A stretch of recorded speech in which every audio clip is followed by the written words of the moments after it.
जय हिंद छात्रों, आप सभी का स्वागत है आरकेएम शिक्षा के नए वीडियो में।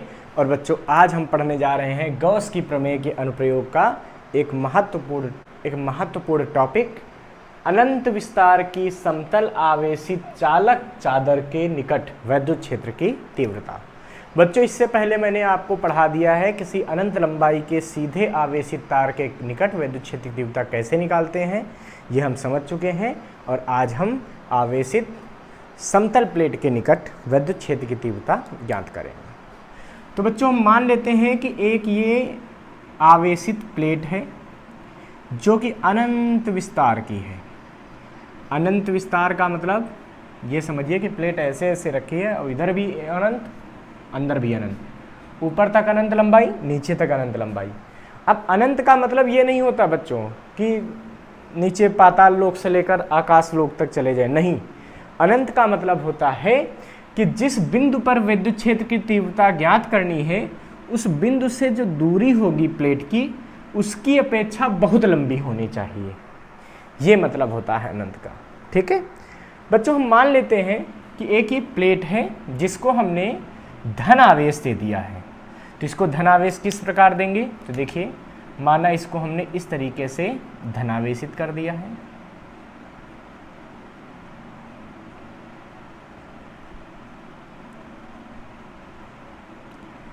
अब जब ये धनावेश देंगे तो ऐसा देंगे बच्चों कि एक समान रूप से वितरित हो, साथ ही साथ ये प्लेट इतनी पतली हो कि आवेश की केवल एक ही परत है, समझिए। ठीक है, अब जब इस तरीके से हमने इसको आवेश दिया तो मान लिया इसका आवेश पृष्ठ घनत्व तो सिग्मा है। अब आपके मन में आएगा ये आवेश पृष्ठ घनत्व तो क्या होता है, तो आइए समझ लेते हैं। आवेश पृष्ठ घनत्व, तो बेटा इसको सिग्मा से लिखते हैं। आवेश पृष्ठ घनत्व होता क्या है, तो किसी प्लेट के एकांक क्षेत्रफल में उपस्थित आवेश की मात्रा को आवेश पृष्ठ घनत्व कहते हैं। ठीक है, अर्थात sigma is equal to Q upon A. अगर ए क्षेत्रफल में क्यू चार्ज उपस्थित है तो सिग्मा बराबर क्या हो जाता है, क्यू बटा ए। मतलब किसी पृष्ठ में उपस्थित आवेश तथा पृष्ठ के क्षेत्रफल के अनुपात को आवेश पृष्ठ घनत्व कहते हैं। ऐसे भी इसकी परिभाषा बोल सकते हैं। बच्चों, मान लिया कि इस प्लेट से आर दूरी पर, केंद्र से आर दूरी पर यहाँ हमको एक बिंदु मिल गया P, जहां पर हमें वैद्युत क्षेत्र की तीव्रता ज्ञात करनी है। आपको पता है कि इस बिंदु पर वैद्युत क्षेत्र की तीव्रता अगर ज्ञात करनी है और गॉस का प्रमेय इस्तेमाल करना है, तो गॉस की प्रमेय तो कब लगती है, बंद पृष्ठ में उपस्थित समस्त आवेश का 1/ε0 गुना वैद्युत फ्लक्स होता है। ठीक है, अर्थात हमको यहाँ पर एक बंद पृष्ठ की आवश्यकता पड़ेगी। तो हम फिर क्या करेंगे बच्चों, एक गॉसियन पृष्ठ यहाँ मान लेंगे। मान लेते हैं कि ये एक गॉसियन पृष्ठ हमने मान लिया, देखो ऐसा।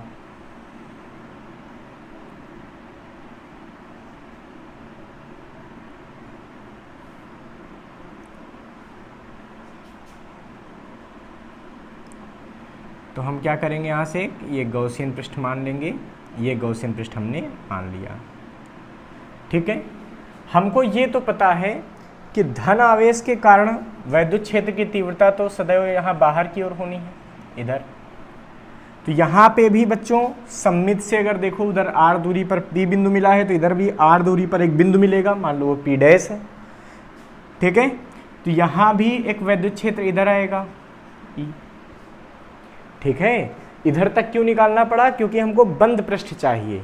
तो बंद करने के लिए जितना दूरी पर इधर एक बिंदु माना, उतनी दूरी पर इधर एक P डैश मान लिया, ताकि यहाँ दोनों जगह पर विद्युत क्षेत्र क्या मिले, समान मिले।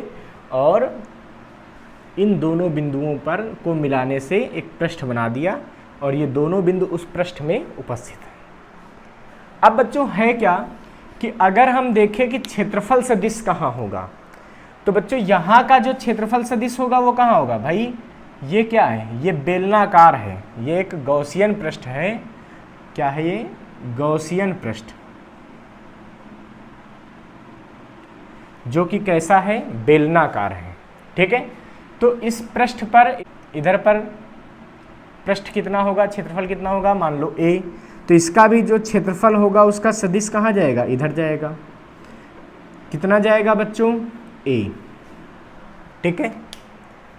अच्छा, अब बात यहाँ पे बच्चों ये आती है कि अगर हम इस पृष्ठ से गुजरने वाला कुल फ्लक्स निकालें तो वो क्या होना चाहिए, वो उपस्थित आवेश का 1/ε0 होना चाहिए। इसमें उपस्थित आवेश का 1/ε0 होना। तो हमें क्या करना है, लिख देना है क्या, गॉसियन पृष्ठ से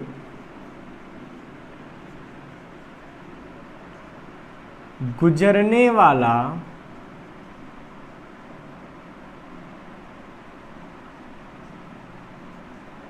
कुल वैद्युत फ्लक्स,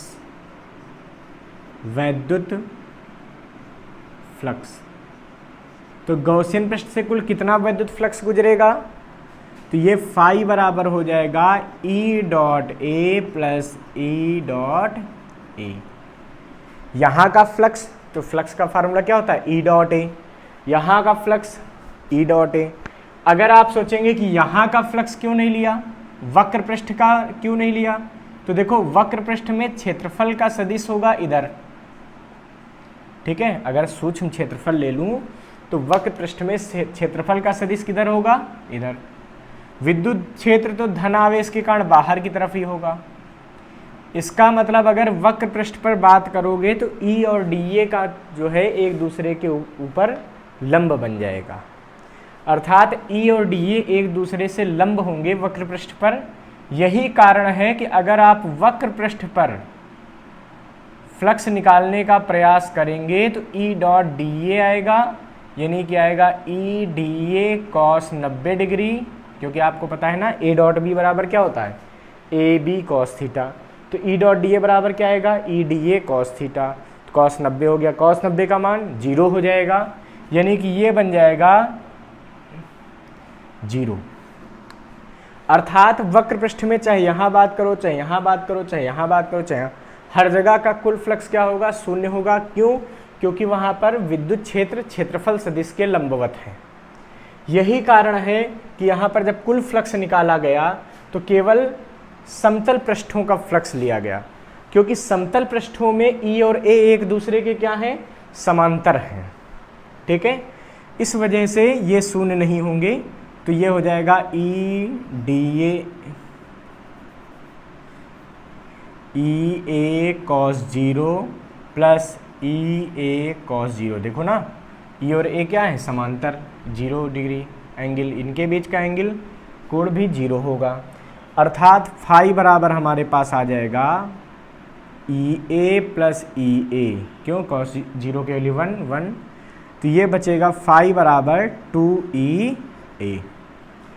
अब देखिए, हमको चूंकि गॉस की प्रमेय का उपयोग करना है, क्योंकि हम गॉस की प्रमेय का अनुप्रयोग पढ़ रहे हैं, तो लिखेंगे गॉस की प्रमेय से। तो गॉस की प्रमेय से क्या आएगा बच्चों, फाई बराबर हो जाएगा Q बटा एप्सिलॉन 0। गॉस की प्रमेय क्या कहती है, किसी बंद पृष्ठ से गुजरने वाला संपूर्ण वैद्युत फ्लक्स पृष्ठ में उपस्थित आवेश का 1/ε0 गुना होता है। अब देखिए यहाँ पर कितने क्षेत्रफल का आवेश चाहिए, इतना बंद हो रहा है।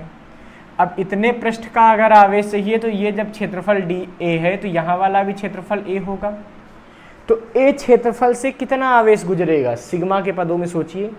तो Q बराबर क्या हो जाएगा उसके लिए, सिग्मा इंटू A। तो अर्थात Q की जगह आ जाएगा बच्चों सिग्मा इंटू A बटा एप्सिलॉन 0। ये मान यहाँ रख दीजिए। तो हमें क्या मिलेगा, तो हमें मिलेगा बच्चों सिग्मा A बटा एप्सिलॉन 0 बराबर 2EA। A से A कट जाएंगे, अर्थात E बराबर सिग्मा बटा 2 एप्सिलॉन 0। अर्थात किसी अनंत विस्तार की आवेशित प्लेट के निकट वैद्युत क्षेत्र तीव्रता क्या होगी, सिग्मा बटा 2 एप्सिलॉन 0। कहने की बात यह है कि ये देखो केंद्र से ली गई दूरी पर निर्भर विद्युत क्षेत्र तीव्रता नहीं करती इस अवस्था में, लेकिन इसका ये बिल्कुल मतलब नहीं है कि आप इस बिंदु को बहुत ज़्यादा दूर ले लीजिए, नहीं।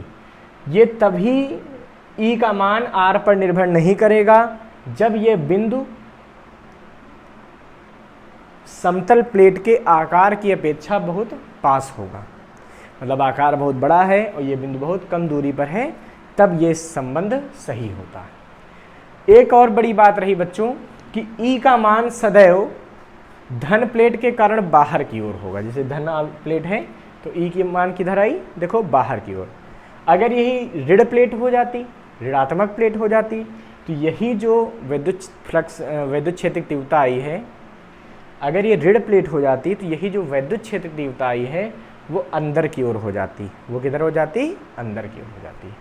तो इसको आप नोट कर लीजिए, ठीक है, इसको आप नोट कर लीजिए। इसके बाद अब हम बात करेंगे किसी आवेशित चालक प्लेट के निकट विद्युत क्षेत्र की तीव्रता कैसे ज्ञात करते हैं, ये हम समझेंगे। तो बच्चों अब हम बात करते हैं आवेशित चालक के ठीक बाहर विद्युत क्षेत्र की तीव्रता। हम क्या करते हैं, मान लेते हैं कि चालक प्लेट है, ठीक है, और ये कैसी है, अनंत विस्तार की है। अनंत विस्तार मतलब बाहर भी अनंत और अंदर भी अनंत तक, बहुत बड़ी ये प्लेट है, और ये ऊपर तक बिल्कुल अनंत है, नीचे तक भी ऐसे। लेकिन ये कुछ मोटाई की है, जैसे ये मान लो इसकी मोटाई है कुछ अपनी, ठीक है, हमने कहा T मोटाई की है। इस प्लेट को आवेश दे दिया जाए, ठीक है। देखो समझ में नहीं आता कि ये प्लेट कैसे है, तो वास्तव में ये ऐसे रखी हुई है, तो आपको केवल ये हिस्सा दिखाई दे रहा प्लेट का, जबकि हकीकत में क्या है कि ये प्लेट बहुत ऐसे चौड़ी है, ठीक है, ऐसे बहुत चौड़ी टाइप की है और बहुत बड़ी है, बट उसको हमने क्या किया, ऐसे रख दिया है ताकि आपको केवल ये हिस्सा दिखाई दे। मतलब यहाँ जब पॉइंट लोगे तो क्या होगा, देखो इस क्षेत्रफल के सामने पॉइंट लेना, ये समझो यहाँ पे, ठीक है। तो बच्चों यहाँ पे क्या है कि हमने मान लिया कि ये प्लेट है, ठीक है, जो कि चालक है। कैसी है बच्चों, चालक। जब चालक प्लेट है तो हमको ज्ञात है कि इसको दिया गया आवेश इसके पृष्ठ पर वितरित होगा, अर्थात हम यहाँ पर जो भी आवेश देंगे वो कहाँ जाएगा, इसके पृष्ठ पर जाएगा। पृष्ठ मतलब कुछ इधर जाएगा कुछ इधर जाएगा, ठीक है। इसकी मोटाई अभी भी विस्तार की तुलना में बहुत कम है। बच्चों है क्या, हम मान लेते हैं कि इसके एक सिरे का आवेश पृष्ठ घनत्व सिग्मा हो गया, तो दूसरे सिरे का भी आवेश पृष्ठ घनत्व क्या हो जाएगा, सिग्मा हो जाएगा। आपको पता है सिग्मा बराबर होता क्या है, Q/A है क्या सिग्मा, आवेश पृष्ठ घनत्व। अब देखिए जब सिग्मा इज इक्वल टू आ गया Q/A, ठीक है, हमको इस बिंदु पर कहीं इस प्लेट से R दूरी पर यहाँ एक बिंदु P है जहां विद्युत क्षेत्र की तीव्रता की गणना करनी है। बहुत कम दूरी है ये स्मॉल r दूरी। तो बच्चों सीधी सी बात है, इस बिंदु के लिए ये पृष्ठ एक प्लेट की तरह कार्य करेगा, ये पृष्ठ दूसरे समतल प्लेट की तरह कार्य करेगा। तो अगर मैं कहूं कि ये पृष्ठ पहली प्लेट की तरह कार्य करेगा, ये पृष्ठ दूसरी प्लेट की तरह कार्य करेगा, तो इसकी अपनी एक विद्युत क्षेत्र यहाँ पैदा होगी, इसकी अपनी एक विद्युत क्षेत्र यहाँ पैदा होगी। कितनी होगी सोचिए, तो पहले पृष्ठ की वजह से विद्युत क्षेत्र तीव्रता अगर E1 है तो कहाँ होगी E1, ऐसे बाहर की ओर। दूसरे पृष्ठ की वजह से अगर विद्युत क्षेत्र की तीव्रता मैं E2 मान लेता हूं तो वो E2 भी कहाँ होगी बच्चों, बाहर की ओर। यानी कि P बिंदु पर अगर मैं बात करूं कि कुल विद्युत क्षेत्र की तीव्रता कितनी होगी, इस बात पे मैं विचार करूं तो यहां पर लिखना पड़ेगा बिंदु P पर दोनों पृष्ठों के कारण विद्युत क्षेत्र उत्पन्न होगा, अर्थात E1 बराबर E2 बराबर सिग्मा बटा 2 एप्सिलॉन 0। भाई एक प्लेट की वजह से विद्युत क्षेत्र तीव्रता कितनी होती है, सिग्मा बटा 2 एप्सिलॉन 0, अभी अभी हम लोगों ने पढ़ा। दूसरी से सिग्मा बटा 2 एप्सिलॉन 0, यानी कि यहाँ पे कुल वैद्युत क्षेत्र सोचिए कितना होगा, बिंदु P पर कुल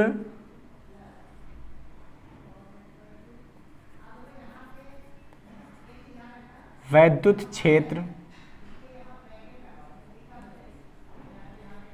की तीव्रता। सोचिए यहां पे क्या होगा, कुल वैद्युत क्षेत्र। तो भाई दोनों वैद्युत क्षेत्र एक ही दिशा में लग रहे हैं, अतः परिणामी इनको जोड़ कर आएगा, अर्थात E बराबर सीधा सीधा हो जाएगा E1 प्लस E2।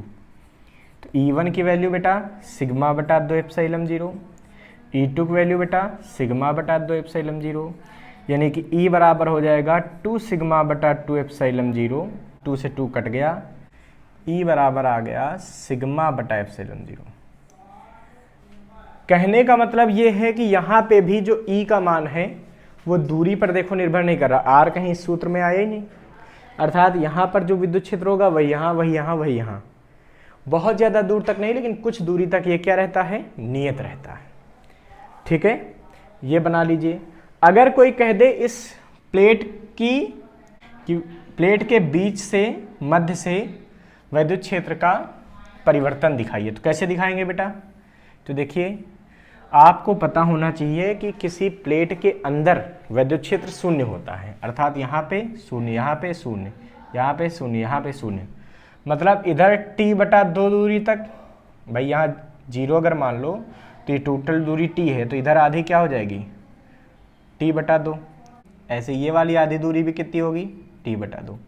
तो इधर T बटा 2 दूरी, इधर T बटा 2 दूरी तक वैद्युत क्षेत्र क्या होगा, शून्य होगा। क्यों, क्योंकि किसी चालक, आवेशित चालक के अंदर वैद्युत क्षेत्र तीव्रता क्या होती है, शून्य होती है।